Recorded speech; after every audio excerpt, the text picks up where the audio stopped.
Welcome to Sunspots, where we explore the many ways that the Holy Spirit is working in the people, places, ministries, and missions on the surface of the sun. That is, the Synod of the Sun. I'm Valerie Young, your Synod leader. My prayer is that you find inspiration, community, and connection in the sun.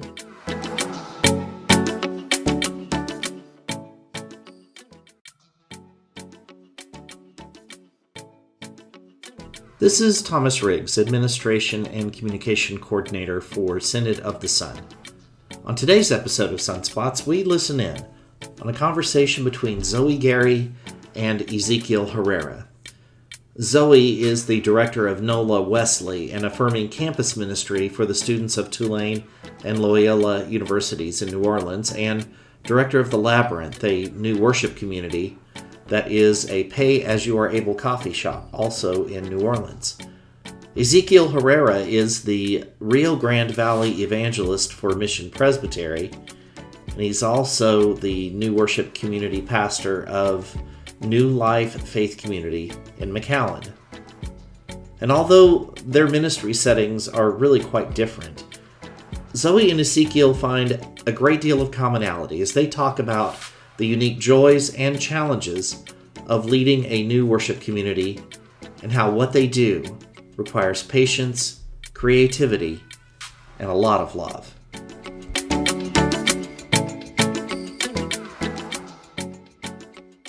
All right. Well, hello.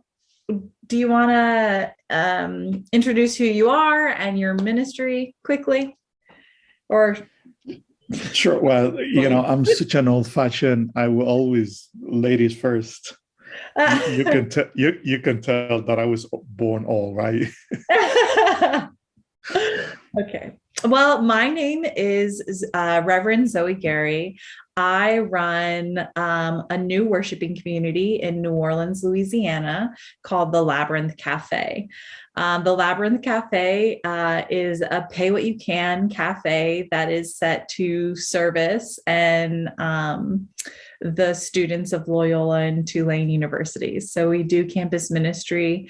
And what this looks like is we do weekly worships and dinners. So we have other churches in New Orleans that support us and are also affirming, that cook us dinner every Sunday. And this is great because students get a home cooked meal and it makes all our worships intergenerational. And then we also do several programming throughout the weeks. We do cross stitching, we do yoga. Tonight for our Lenten devotionals, we're doing pasanki, which is Ukrainian egg decorating. We do live music and several things with that.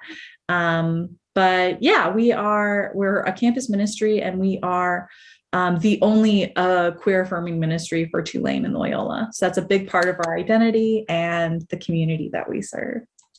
Well, sounds very interesting, all the things that you do. My ministry is not as exciting and with all the activities that you do. I am Ezequiel Herrera. I am what they call it, the Rio Grande Valley Evangelist. And I was born in the Dominican Republic, and I have spent most of my life in the U.S., in New York metro area. Okay. And then the last 6 or so years here in Texas, in 2.5, almost 3 years here in the Valley, South Texas. So we are roughly 10 minutes away from the Texas-Mexican border. So we are what really we call close. It a border town. And our ministry, we launched it back in the fall of 2019, but because of COVID, everything was shut down, including all the buildings, and especially the buildings where we were having our worship service, which was First Presbyterian Church of Mission. And we started with a Bible study Monday evening, along with a another pastor from Reynosa. He will come. Reynosa is the town in Mexico. The state of Tamaulipas is the closest city that we have in this area on the Mexican side, and then we start worshiping roughly in November of 2019. But again, COVID came and everything was just shelved. And during that period of time, my time was devoted pretty much in networking, getting to know the community, and just walking out and about. And there is something, at first it was kind of a secret, not because it was anything bad, but because of a little bit the uniqueness of what I was trying to do. Yeah. I bought myself a truck, a tractor lawnmower, weed whacker, and I start cutting and doing people's yard. Wow. So I became a pastor, lawnmower. I mean, most pastors have to wear multiple hats. So, well, I know, a Presbyterian pastor cutting people's yard is kind of a weird and awkward, right? But my goal with that was to get to know the neighbors, to get to know the people. And, in another setting, for instance, when I was in New York, my way to meeting people was either doing an ESL class for new immigrants or helping people to regularize their immigration status in the States, because I do have those skills. But here, things were completely different, and are completely different. So my way into getting to know the people, meeting them and developing some sort of a relationship with them was offering my services as a landscaper. Well, not a landscaper, but landscaper sounds very sophisticated. Is take it. Mowing the lawn. Yeah. And the sun here is, I don't know, I think it's hotter than any place else. Than the DR? Hotter than the DR? Well, it is hot, but gosh, you have some sort of a respite. But here is really hard, hard and hot. So, I was going to say, sorry. I was going to say, I also started working at this new worshiping community in June 2020. And so what it was to kind of revision what this ministry could look like when, church planning is already very difficult and not what's natural. And then to have this whole other environment that no one is prepared for, no one is trained for. And it sounds like we both very similarly during that time used it to kind of like plant seeds and build individual relationships. So that during that time, it was kind of not a respite because it was a lot of work, but it was a lot of tilling and planting seeds and beginning of relationships so that now, 2 years after we are starting to see some of the fruits of all of that, very intentional planting and relationship building. Yeah, correct. And in my case, we started in Mission, which is the McAllen metro area is composed of 3 cities. It's McAllen proper, and then you have Mission, which is smaller town, and then Edinburgh. So this is my third try, my third city, and the third time in which I have tried to launch this, because we started in Mission, COVID came and we couldn't do anything. Then I moved to do ministry in Edinburgh, and I was making some inroads, but then the building and the space that I was promised to have access to after 6-7 months of working hard to develop relationship in the community and with the people in that building, which was a Lutheran church, they say, "Oh, I'm sorry, we have a new pastor and I don't think it will be a good fit." so, Wow. so I have been a nomad, and it has been quite of a challenge. So this is the third location in which we have tried to launch this new ministry, and we are 3 weeks old. So talking about Wow, well, three congratulations. Yeah. Well, it just shows you how fragile that momentum is. Like looking at your second church plant and seeing how you had spent months and very intentional times building this community, and that momentum was building, and what you needed was a partnership.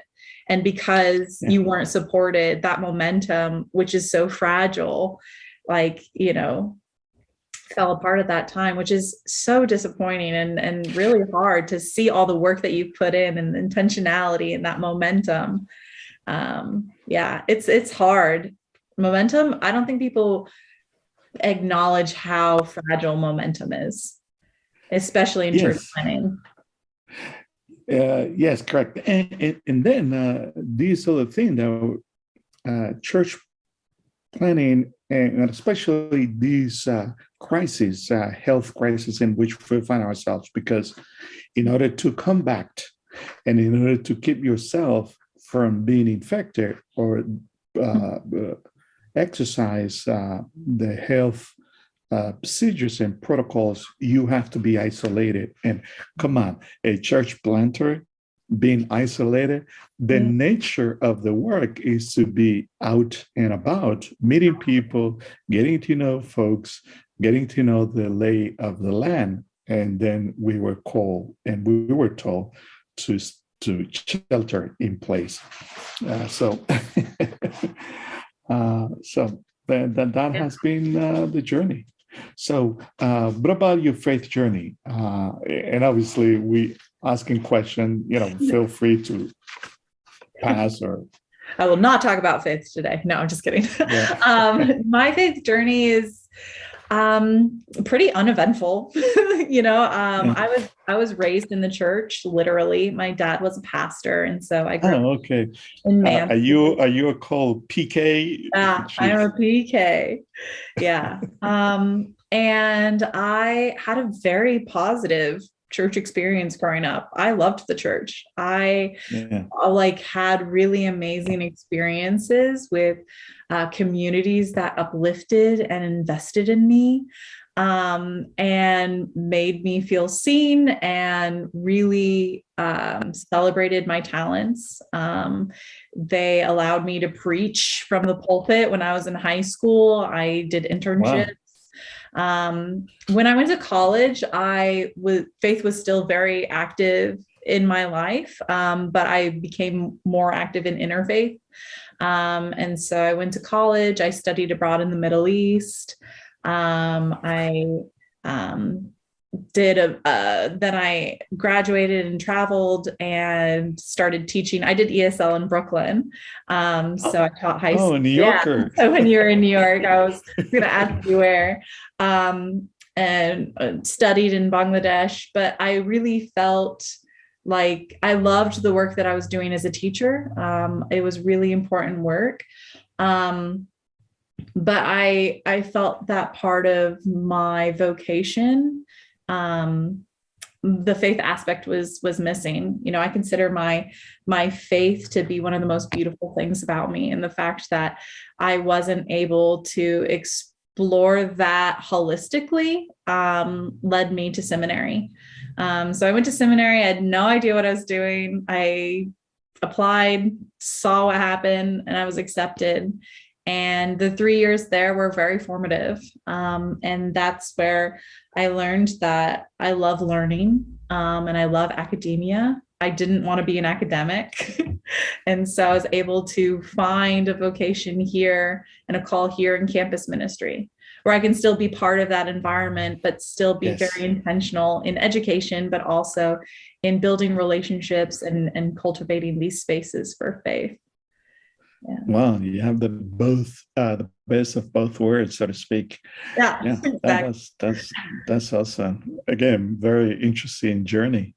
You said it was uneventful, but I can see a lot of things happening and contributing to the wealth of experience, knowledge, expertise, and perspective that you bring to ministry, because it is such a great privilege, I would say, to be able to travel and be exposed to other cultures, other peoples, and other faith as well.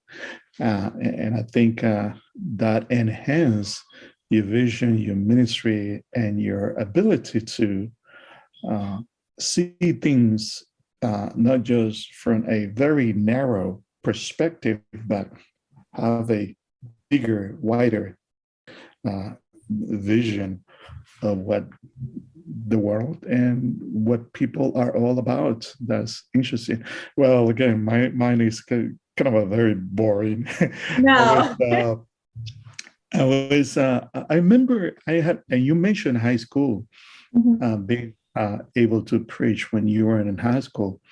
I do remember being very intentionally in sharing my faith with my high school classmates. Obviously, I think every high schooler is make fun of, especially if he or she tries to share his or her faith and you are in a secular environment. So I had a hard time because, kids were mean to me. However, they loved, because professors, we have the cafeteria lady who was a Christian. I was somewhat her favorite. I don't know, but she will give me extra cookies. You have to be a good person for the cafeteria women to love you. They don't do that for anyone because they see everyone.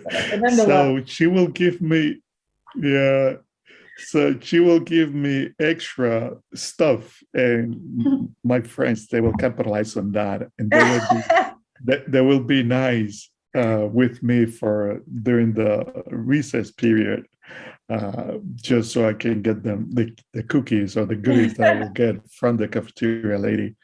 But I always felt this call to ministry, but peer pressure, perhaps family telling me, well, you should go to med school or to law school, whatever. But in my heart, I always felt that I was called to ministry. So I went to college, went to law school, but never quite felt at home. And I was in the New York area. I was doing a little bit of ministry. Well, not a little bit, but doing ministry with a social component, social justice component, as part of the ministry of the church. And I was working, what they call it, commissioner lay pastor, which is a particular training that folks, leaders in the church received, and they are able to engage in this role of pastoral ministry or parish ministry, but kind of limited to that parish or to that presbytery. And I reached a point in which I said I really need to go to seminary, and I went to Austin Seminary, Austin Presbyterian Theological Seminary, and from there I came down here. But I was about to ask you, that's what brought you to Texas? Yes, that is correct. Because a gazillion years ago, I applied to Princeton. I was admitted to Princeton, but I was not able to because I got married and I started raising a family. So I became a shepherd of my own family instead of a shepherd to God's flock. And I have to delay that dream for many years. But one of the things that I said, that although I have been have been involved in the life of the church, not as a pastor, but in one way or the other, fully involved in the life of the church, even though I was not those years that I was not working in the church. I was working in a secular environment, but really, really involved in the life of the church. So that's why I said I have been and I have felt called to this ministry since I was really, really young. Yeah. What was the moment for you when you knew that it was time to go back to the church leadership? You said that a while ago you had been admitted to seminary, then you went and raised your family, was involved in the church, but also had a secular job. What was the moment when you're like, okay, the timing's right, let's do this? I was trying to practice law in the New York metro area, and I did an internship in a real estate law firm. Mm-hmm. And the senior partner, or the owner of the law firm, one afternoon he comes to me and said, I think you either open your own law firm or you just find a lawyer who might be a pastor, because I don't think you're cut out to become and be a lawyer. Because my theme was always, how can I help? How can I solve this person's problem? And the last thing in my mind was to build the person to talk about the professional fees, to talk about what might cost that legal issue that has been brought to my attention. And for me, always has been, how can I be of help? How can I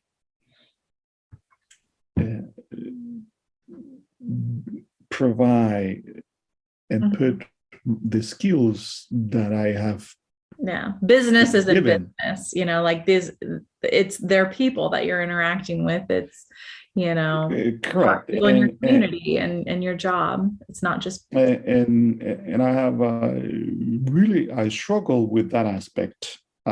So, and then I felt, I just need to kind of dive in full-fledged into this, because I have been trying to do this 1 foot in the secular world, 1 foot on the ministry world.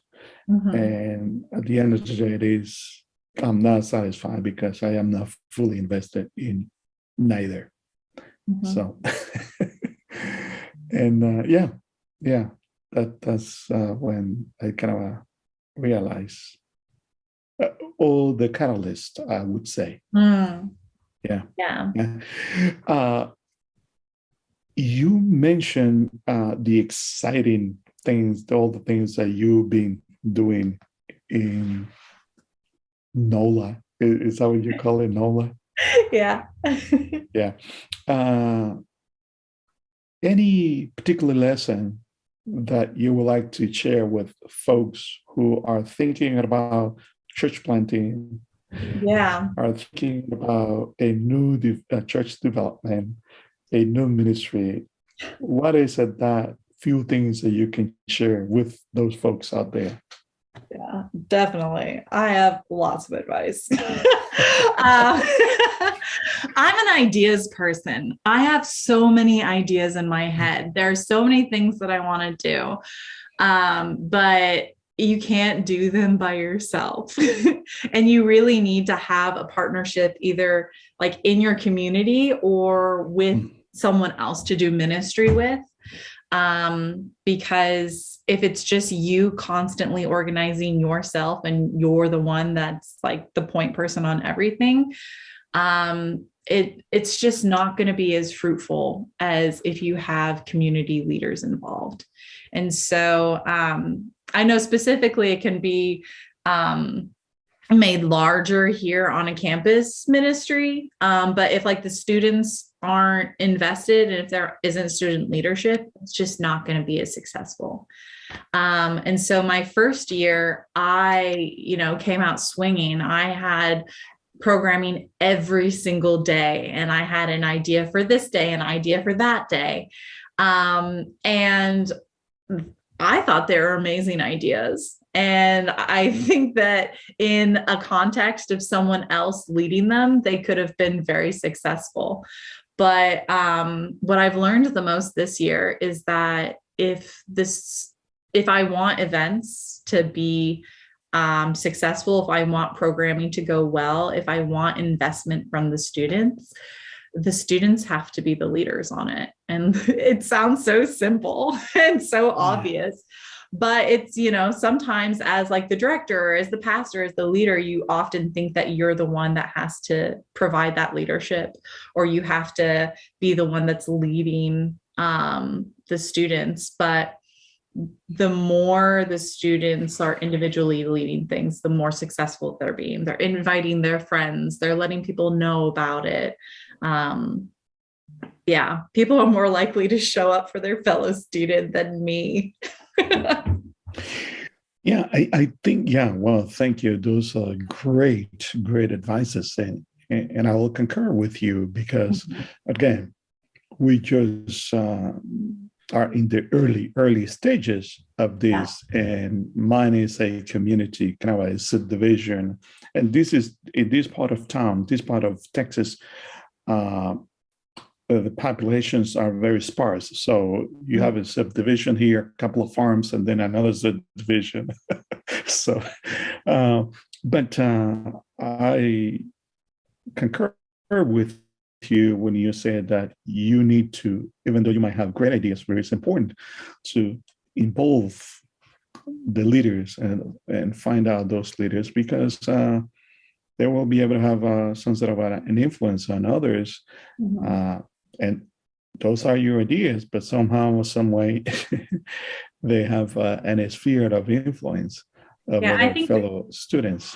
Yeah. And I think what you were saying about when you first started your ministry, that being really intentional about meeting people one-on-one and figuring out who's in your community and building those relationships is so important, because you can't start off with all of these programmings, because then it's just you doing it. Like, you really need that introductory period of building relationships and finding people so that you know who these people are, you know who can be leaders, you know who can be partners, and then you introduce the programming. And it's far more successful than if you just come out swinging with programming.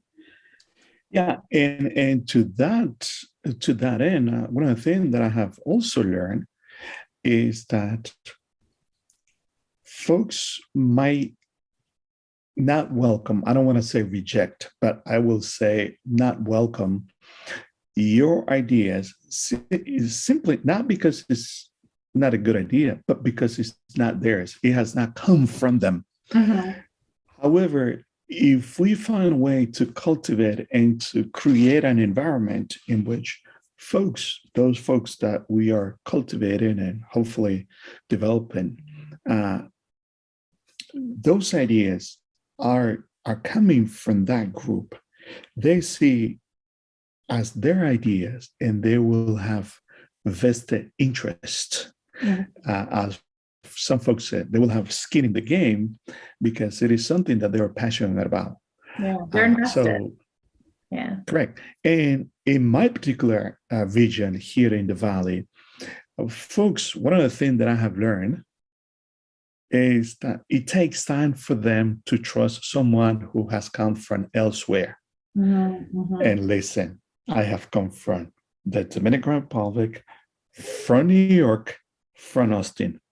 All those places. For the folks down here is, oh, you coming from elsewhere to tell us what to do. Because traditionally, the folks from San Antonio, Austin, Houston, Dallas, they come and that has been my experience personally, and also I've been told. folks from here, they resent others coming from elsewhere to tell them what to do. So that's why it's so important to get acquainted with what is the culture, and not to impose your ideas, because otherwise you might be shutting yourself on the foot, because they might reject your idea, not necessarily because it is a bad idea, but because they might see that you're coming to impose on them. And you might run into that. Another thing that I have learned is, do not rush anything, any program.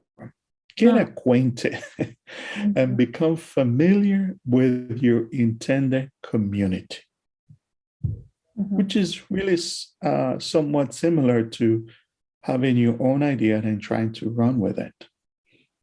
Any other pitfall that we should avoid? Yeah, no, I think what you're saying is really important to remember, that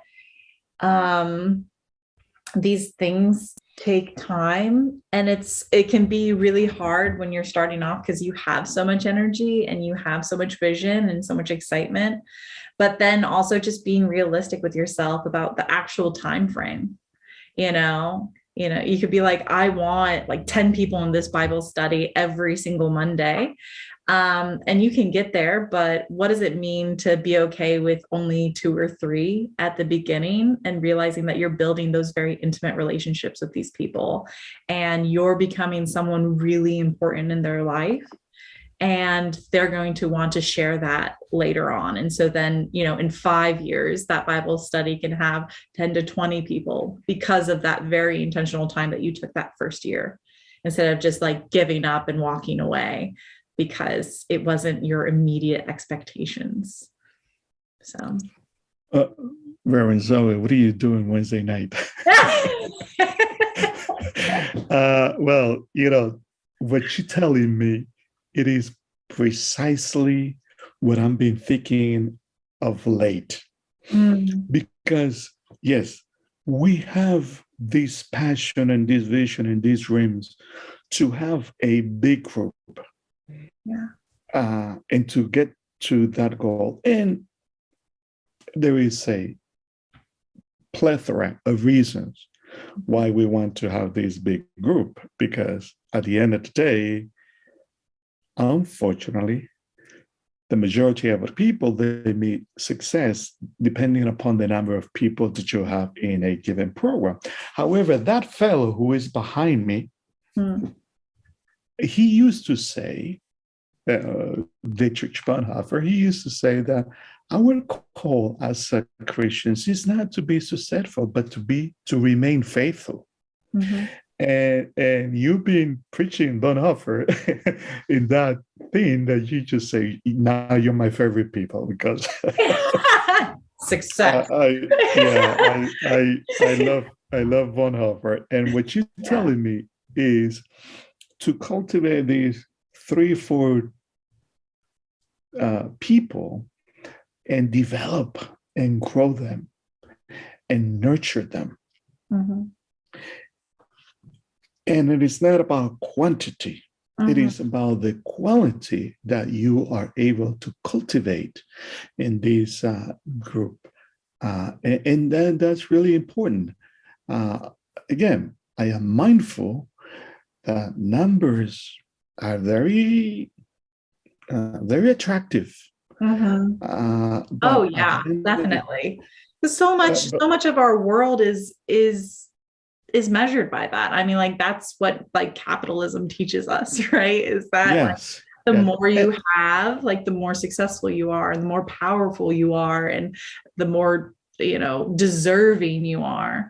But that's not the reality, right? Like, correct. And we as a church planter have to preach to ourselves and make that part of our mission, that our goal is to really develop and create an environment where people can develop meaningful relationship with God and with one another. And this is so important to me in my ministry. My relationship with God must be reflected with my fellow human beings, because absolutely, when I was a little kid, that we used to do like it was a praise song. The love of God is wonderful, is higher than me, wider than me, deeper than me, something like that. But it is my relationship with God must consist with my relationship with my fellow human beings. It's like an L, vertical and then horizontal. So it is really, really important. Things that works. What about things that works? Yeah, I think the things that work are the ones where I can be supporting other people in their ideas. And so like looking at the relationships that we're building with these people one-on-one, I have a student who's very passionate about volunteering.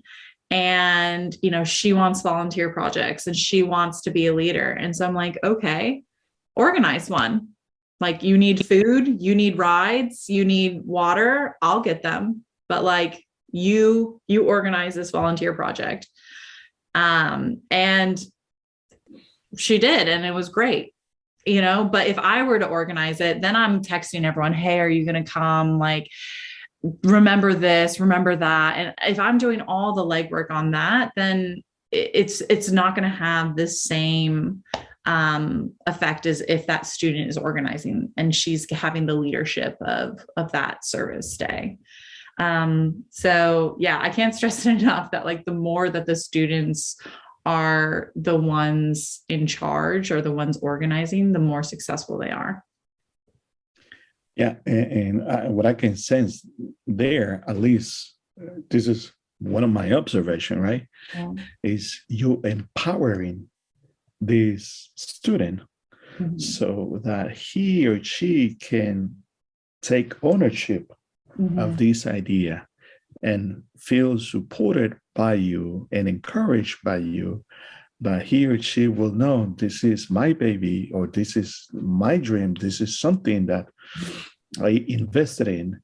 That's another great thing. And that's what I want to be for these students. One of the biggest lessons that I learned when I was in college is that there is so much opportunity out there. It's just people don't know how to find it. And so some of the first weeks of every school year is me sitting down with students being like, okay, what scholarships can we apply to? What grants can we apply to? Like, what are the things that you want this year and how can we vision that?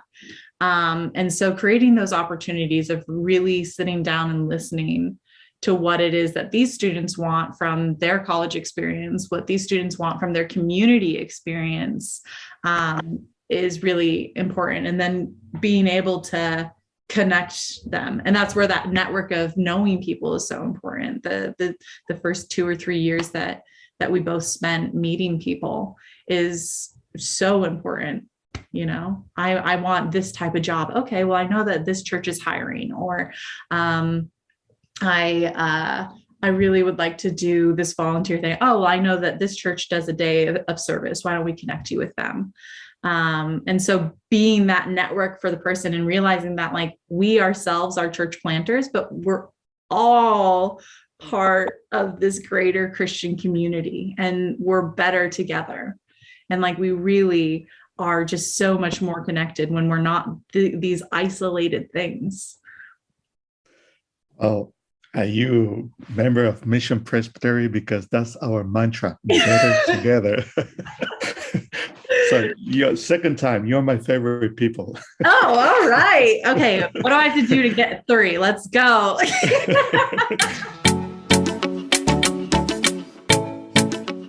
I hope you've been enjoying this episode of Sunspots, a region of the Presbyterian Church USA.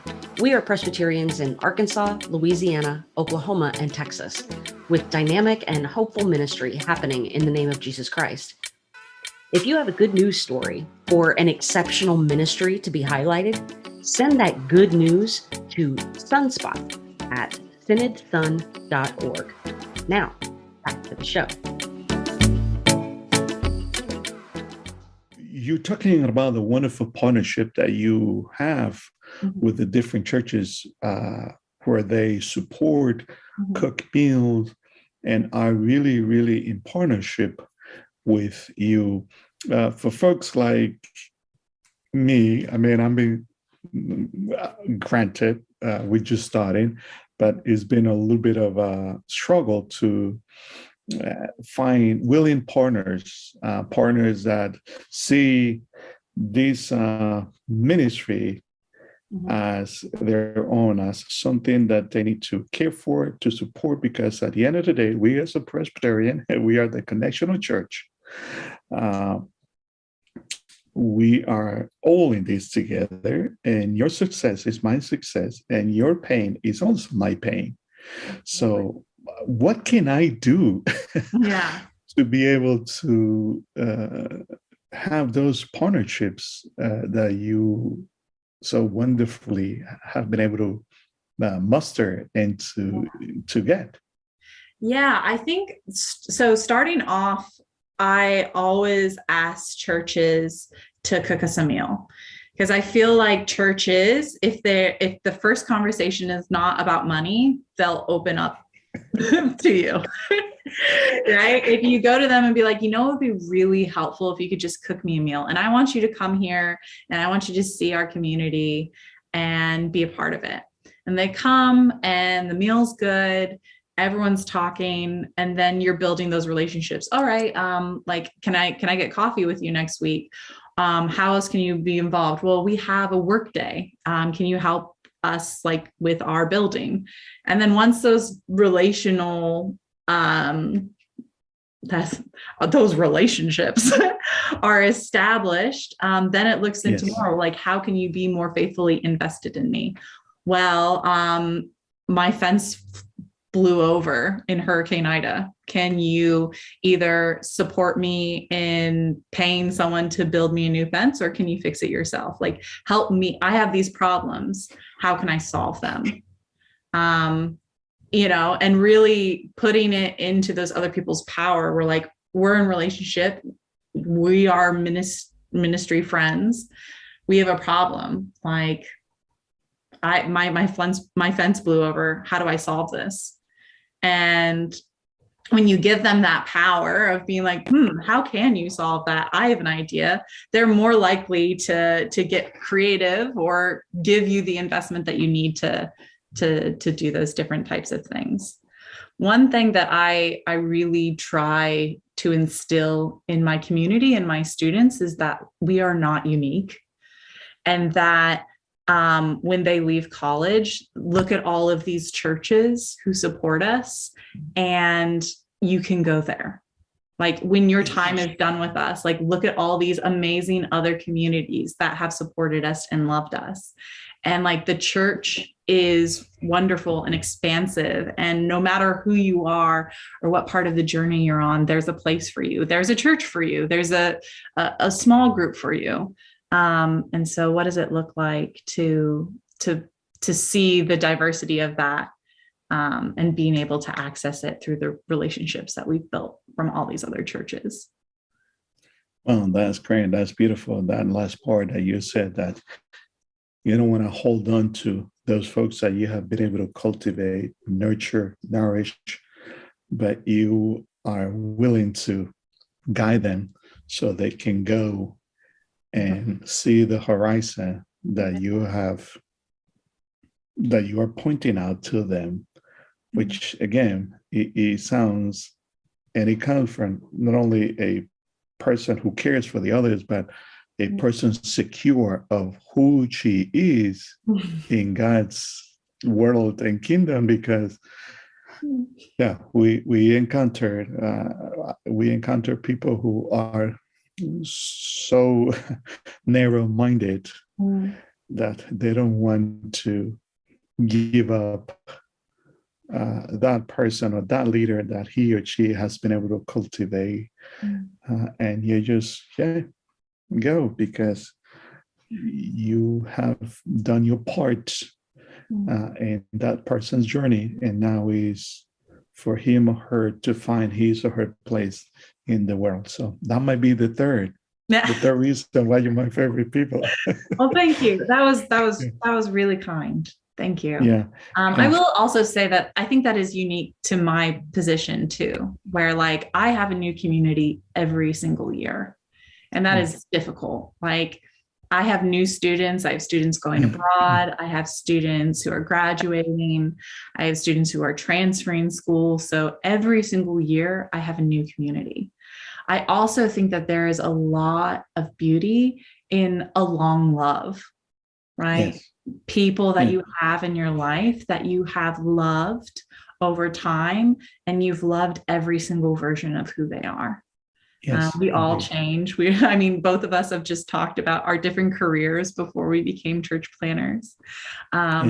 You've been a different person so many times, and yet, one of the people who've walked with you through your life is your wife, who has loved every version of you. And so what does it look like to have a church or a community with that consistency and that longevity of being able to love someone for a long time? That's also very beautiful.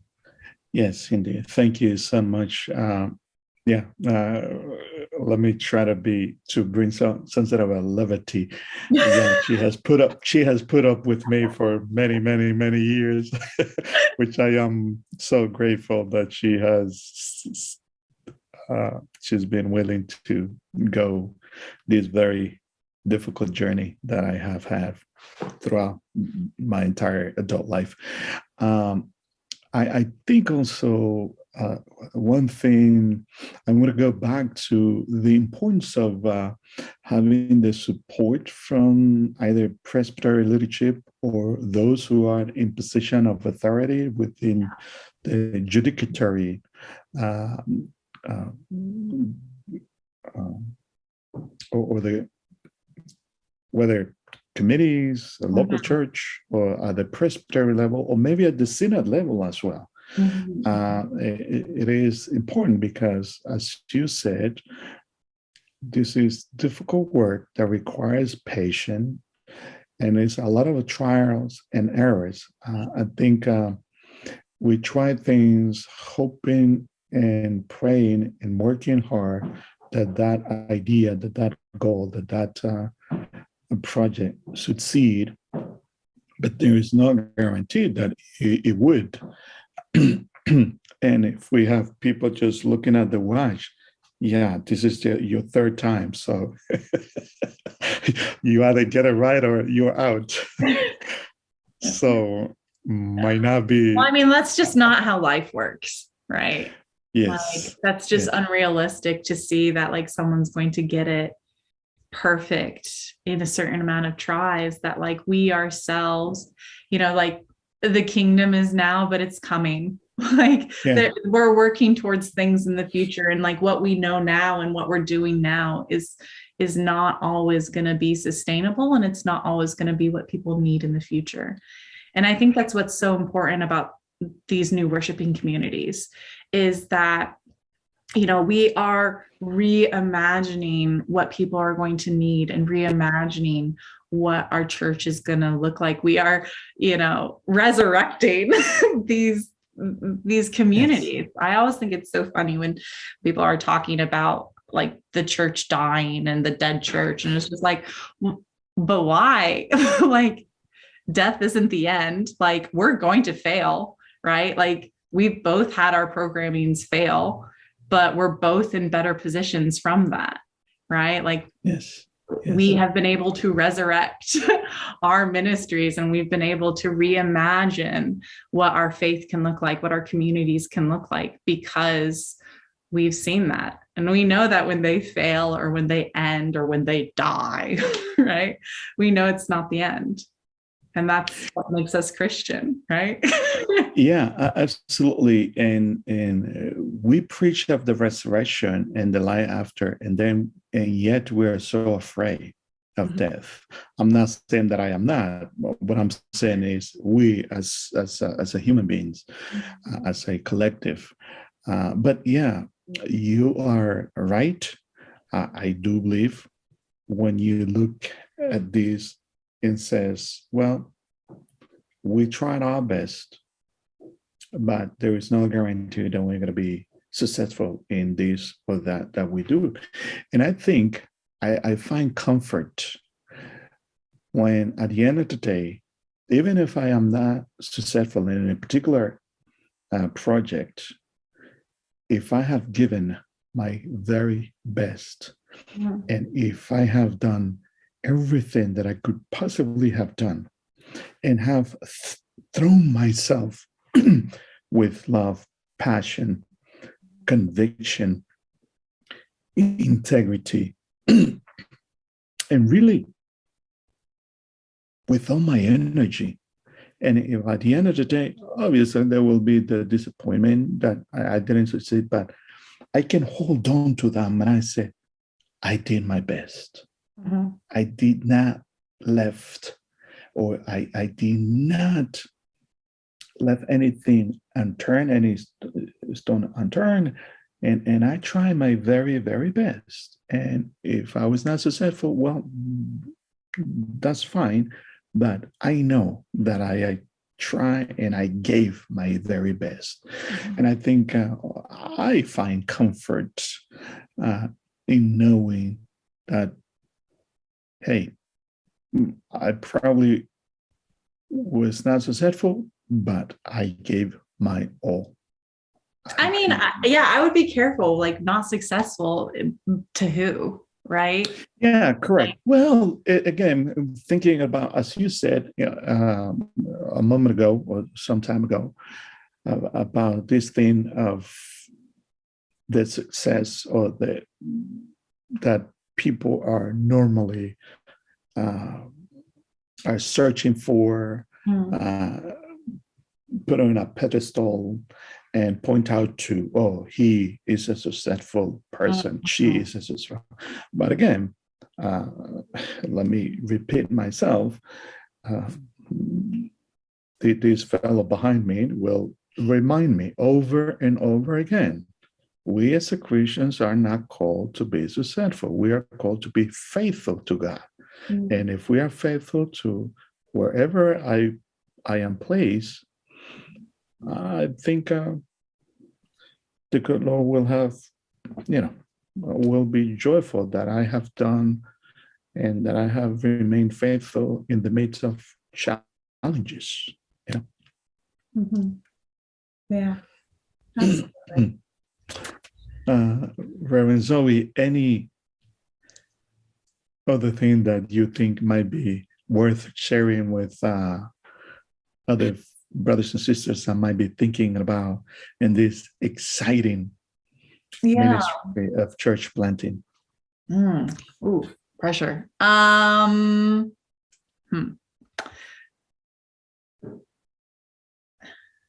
Yeah, I would say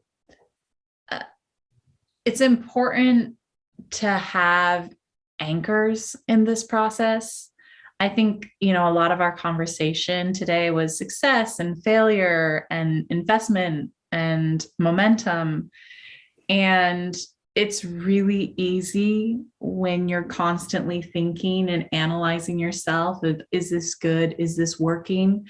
To forget about like yourself and your own truths. And so having people there in your life to be like, no, this, like, you are called to this, or you are doing a good job. You are putting so much effort in, having those people, I think, are really important in this process, because so much of church planting is analyzing yourself and being critical of yourself and your ministry. And it's really important to have those affirming narratives that, God is working in your life and you are living into your call, and this is good. Yes, indeed. Special directors or coach, or whichever name we might, is really, really important, because Absolutely. There's a lot of pressure. And since we are building something from the ground up, there is now the structure that you have the staff, but you don't have the structure that has been in place for years and years and years. So you are just bringing something, you birthing this new community. And it is really difficult. And you need, as you said, we need those anchors, people who will be there walking with us, reminding us the things that we're doing well and pointed out the things that we might change or do differently, not in a critical fashion, but in a constructive fashion. In an encouraging way. Because, yes, correct. Because for the most part, we human beings are very quick to see other people's shortcomings instead of celebrating, uplifting the gifts, the skills, the passions, the love, the commitment that people have. And I think my experience in my life is that when we do that, not only we lift up this person, but also that person is able to not be afraid to try and be a better person in whatever he or she dedicates himself or herself to, because he or she will be coming from a position of strength, knowing that if he or she falls, he will have people there to help him get up, help her get up. And those are really, really important. So, well, thank you so much for that. Thank you. This is great. Yes. Well, I'm really, really blessed to know you and share this time with you and learning from you the exciting things that you're doing over there in NOLA. Yeah, I don't know. Not be the last time. Like I'm absolutely open if you ever need soundboarding or you need to throw ideas at me. Yes, absolutely. We do, especially when it comes to dealing with younger people, because again, I was born old.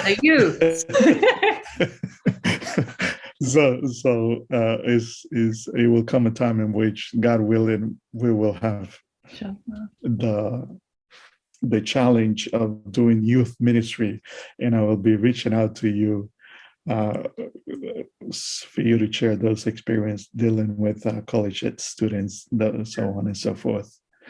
Well, God bless you, and congratulations on this amazing journey and this amazing ship that you are commanding, along with this group of folks from your area. It's just an extraordinary thing. So I am really blessed to being able to share this time with you and to know that we have folks like you out there changing the world one student at a time. Well, you can't say everything because now you're taking away the nice things that I was going to say about you. No. It is very late. It's late, Reverend Zoe.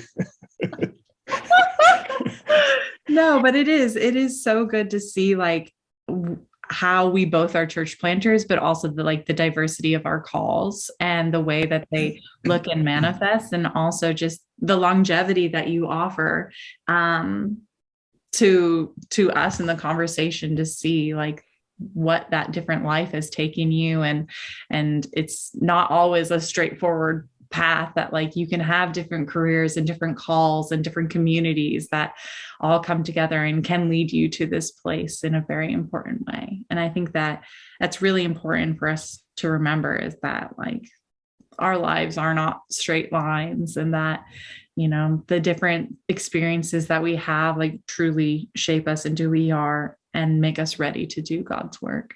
So thank you. Since you spent some time in Brooklyn, I'm sure you're familiar with a straight, express train that goes from point A to point Z without stopping, or the local one that has many stops and you go impatient. So I think I took the local train. Well, I lived in Flatbush, so I was just taking the express. Yes. So wonderful. God bless you. I'm looking forward to having more conversation with you. And from now on, I'm going to be praying for your ministry and looking forward to share some of our experience down the road. Yeah, this is not the last time, but only the first. Indeed. May God bless you. And once again, thank you for allowing yourself to share those precious insights of church planting with me and the rest of the folks who are going to be listening to this. Yeah. So now you're going to be famous beyond NOLA.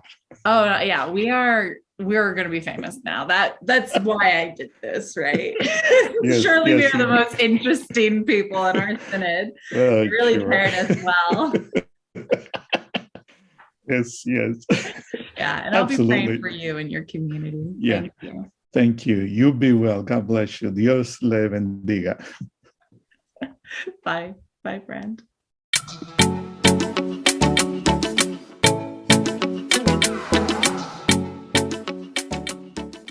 In the Synod of the Son, we believe when we work together across boundaries, we make visible the good news and find wholeness as the body of Christ.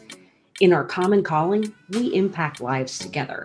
So let's remember to connect with, equip, and empower one another in the name of Jesus Christ, today and every day.